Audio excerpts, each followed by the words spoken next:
Bonjour, très chers apprenants. C'est mon chefal Papis Komaha, professeur d'histoire et de géographie.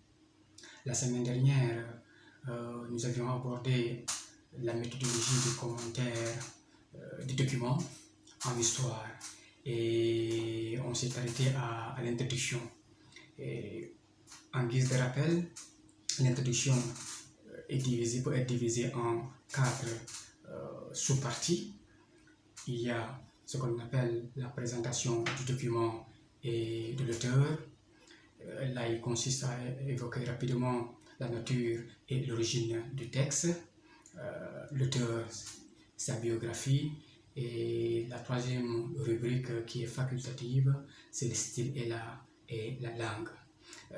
Ensuite, on a évoqué le contexte historique. Et pour le contexte historique, on a un contexte général, un contexte particulier. Après le contexte historique vient l'analyse ou le résumé. Là, il s'agit de faire un choix. Donc, il faudra faire un choix entre l'analyse et le résumé. Et on s'est arrêté au plan qui est la dernière sous-partie de l'introduction.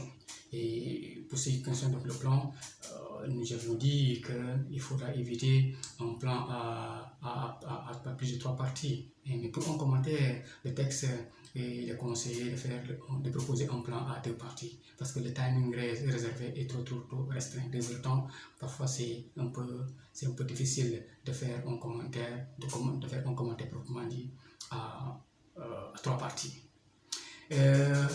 Pour aujourd'hui, là je vous propose le commentaire proprement dit, qui est la deuxième grande partie de la méthodologie du commentaire de texte en histoire. Et là, pour ce qui concerne donc cette deuxième partie, qui est le commentaire proprement dit, il faudra reprendre les titres proposés au niveau du plan. Nous avions donné comme exemple de première partie les causes générales de la décolonisation, et là alors vous reprenez ces mêmes titres, mais il faudra au préalable écrire commentaire proprement dit en gros caractères et à souligner.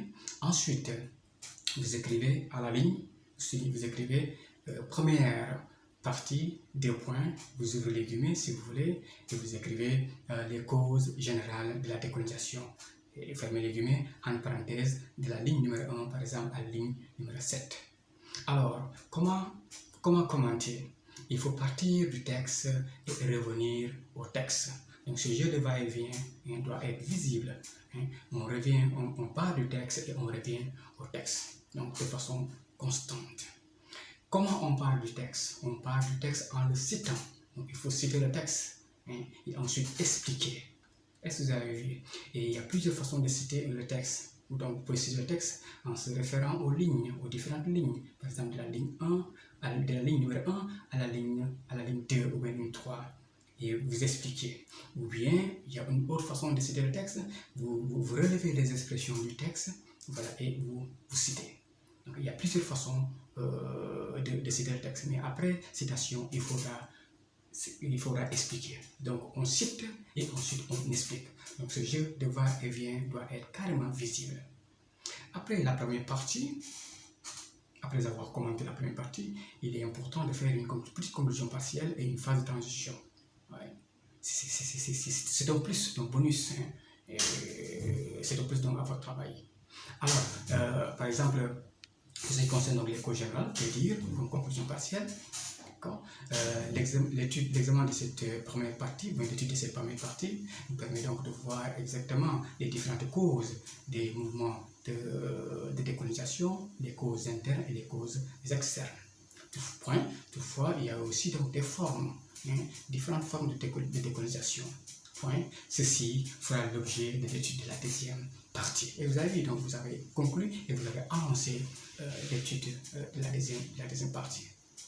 Idem, vous allez à la ligne, vous sortez une ligne, vous écrivez deuxième partie, est-ce que vous avez vu, 2 points, vous insérez le titre de la deuxième partie en vous référant à votre plan. Donc n'oubliez pas le plan, ce sont les titres qui vont revenir, les titres du plan qui vont revenir. Et deuxième partie, vous écrivez les formes de la décolonisation, entre parenthèses, par exemple ligne 8 à ligne 17, notamment par exemple la dernière ligne. Jusque-là, ça va? Vous suivez le fil conducteur?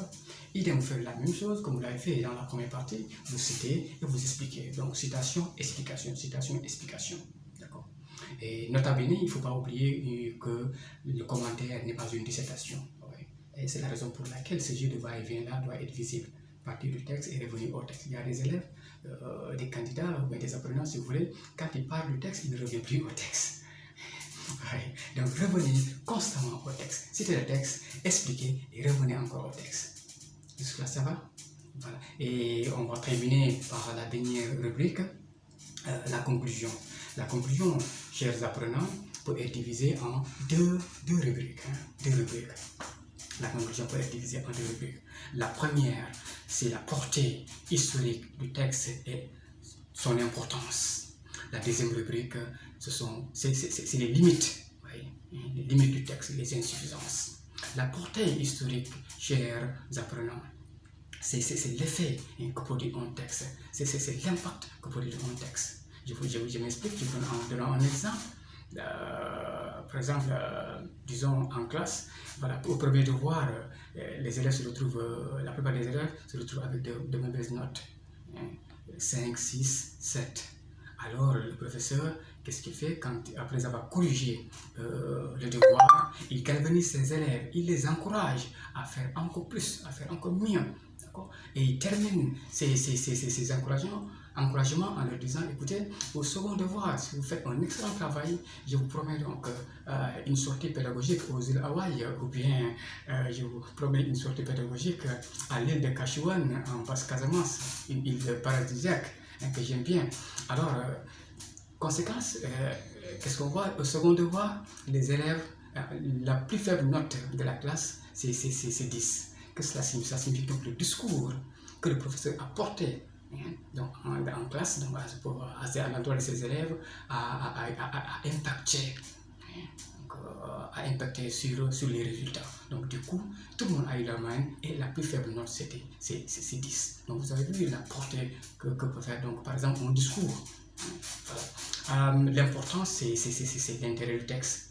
Donc il faudra dire que ce texte relève d'un grand intérêt parce que il y a des élèves, qu'est-ce qu'ils font? Et de façon simple, ils disent que le texte est très intéressant. Oui, d'accord, mais ils n'expliquent pas pourquoi le texte est intéressant. En quoi le texte est intéressant?